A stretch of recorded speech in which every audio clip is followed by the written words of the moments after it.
Let AutoMarker lay marker by size in sections.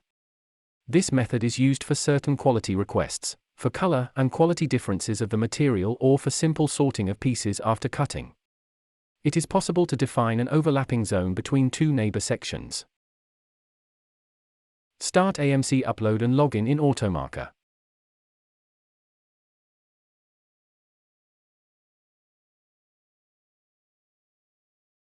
Select the marker to be laid.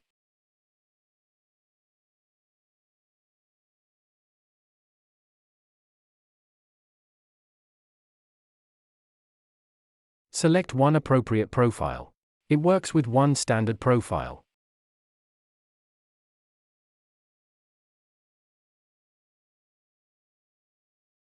Indicate if there should be a zone between two neighboring sections in which pieces of the two sections may be placed together. Indicate for this a positive value corresponding to the length of this zone, for example 100 mm.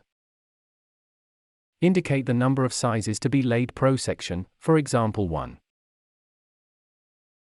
Indicate a name for the AutoMarker job. If you desire, you can save the profiles in order to use it later again. Send the marker to AutoMarker. And this is the result. AutoMarker has laid many sections. Each section contains one size. Pieces of neighboring sections may overlap in a zone of 10 cm between two sections.